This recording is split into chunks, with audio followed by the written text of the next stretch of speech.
চাপ লগাইছে চাওক আমিতো বিচাৰিছিলোঁ যে সেই জনক আজি কোৰ্টৰ জজৰ যোগেদি মেক্সিমাম যে পানিছমেণ্ট আমাৰ আইনৰ মতে যে মেক্সিমাম যে পানিছমেণ্ট ডেথ পেনাল্টিও যদি হয় তেনেকুৱা এটা মেক্সিমাম পানিছমেণ্ট তেওঁ কোৰ্টৰ যোগেদি তেওঁ পাব আমি তেনেকুৱা এটা আমি দাবী জনাইছোঁ আৰু যদি মুখ্যমন্ত্ৰী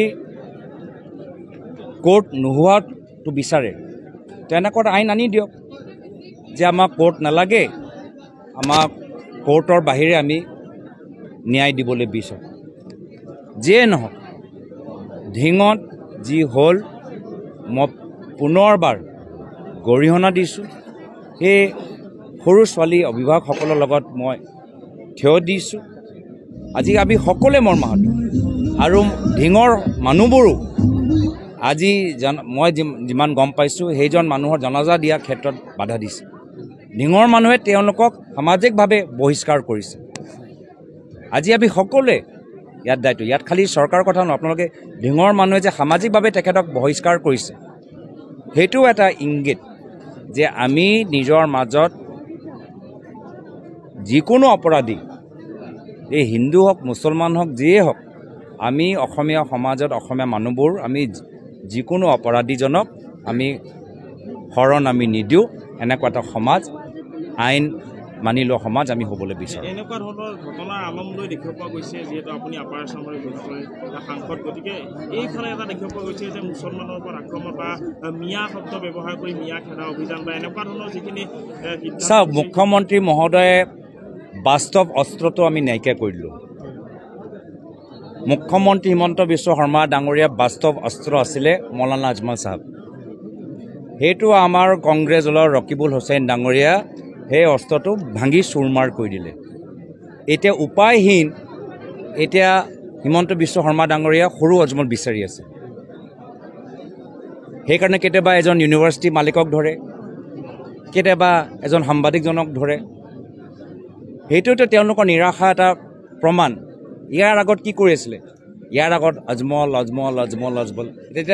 এতিয়া কংগ্ৰেছে যেতিয়া UDF-ক নাইকিয়া কৰি দিছে এতিয়া উপায়হীন হৈ গৈছে আৰু সেইকাৰণে এতিয়া হিমন্ত বিশ্ব শৰ্মা ডাঙৰীয়া নিৰাশ হৈ এতিয়া সৰু আজমল বিচাৰি আছে কিন্তু অসমৰ ৰাইজে গম পাই গৈছে যে তেওঁ প্ৰত্যেক ক্ষেত্ৰত ব্যৰ্থ হৈছে স্মাৰ্ট মিটাৰ ক্ষেত্ৰত নিবনুৱা যুৱকসকলক সংস্থাপন দিয়াৰ ক্ষেত্ৰত চৰকাৰী কৰ্মচাৰীসকলক সন্মান দিয়াৰ ক্ষেত্ৰত শিক্ষা ক্ষেত্ৰত স্বাস্থ্য ক্ষেত্ৰত PWD বিভাগৰ ক্ষেত্ৰত এটা ক্ষেত্ৰত তেওঁ সফল হৈছে এই বসুন্ধৰা 1, 2, 3 কৰি তেওঁলোকে নিজৰ মাটি ধন সম্পত্তি সংখ্যা বৃদ্ধি কৰাৰ ক্ষেত্ৰত তেওঁ সফলতা লাভ কৰিছে তো মই ভাবিছোঁ তেওঁ যথেষ্ট মাটি ধন সম্পত্তি কৰিলে এতিয়া প্ৰত্যেক ক্ষেত্ৰত তেওঁ ব্যৰ্থ হৈছে সুৰক্ষা ক্ষেত্ৰত আইনৰ ক্ষেত্ৰত শিক্ষা ক্ষেত্ৰত স্বাস্থ্য ক্ষেত্ৰত মোৰ অনুৰোধ তেওঁ এতিয়া VRS লৈ লওক চৰকাৰটো যাবগৈ এতিয়াই VRS লৈ নিজৰ বাগানত গৈ অলপ আৰামছে থাকক মনটো সুস্থ কৰক ভাল হৈ থাকক নহ'লে আজি সাংবাদিকক ধৰিছে প্ৰায়তঃ তৰুণ গগৈদেৱক সমালোচনা কৰিছে জাতি কথা ক'বলৈ আৰম্ভ কৰিছে অলপ VRS লৈ লওক আৰু ভালকৈ তেওঁ নিজৰ ৰিজৰ্টত আৰামছে থাকক সেইখিনি মানে চৰকাৰৰ মানে অসমৰ ৰাইজৰ বুলি কৈছে মুখ্যমন্ত্ৰী পৰিয়ালৰ যিবিলাক সম্পত্তি আছে সেইবিলাক মানে ৰাইজৰ বুলি কৈছে তাৰপিছত কৈছে এইবিলাক দি থৈ যাব মানে আপুনি দেখিছে নেকি তেওঁতো আমাক বহুতখিনি কথা কৈছিলে তেওঁ কোন সময়ত নিজকে বচাবলৈ কি কথা কৈ নাজানে নেকি কংগ্ৰেছত থাকোঁতে প্ৰধানমন্ত্ৰী মোদী ডাঙৰীয়া কিমানবাৰ তেওঁ সমালোচনা কৰিছিলে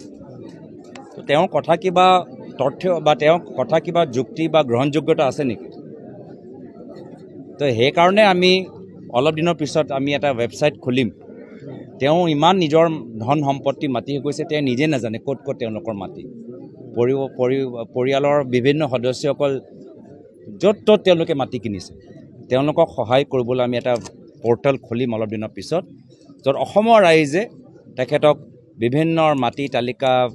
পাত্তা গোটেই তথ্যবোৰ প্ৰদান কৰি আমি তেখেতৰ সুবিধাৰ কাৰণে তেওঁ অসমত ক'ত মাটি লৈছে গোটেই তালিকাটো আমি তেখেতক আমি চম্ভালি দিম ডিফেন্স ক্লাবৰ আনন্দই আপোনাক এটা প্ৰসংগ সোধোঁ যে এনেধৰণে আচলতে ৰাজনৈতিক প্ৰেক্ষাপট লাহে লাহে কিছু সলনি হ'ব নেকি ৰাজ্যত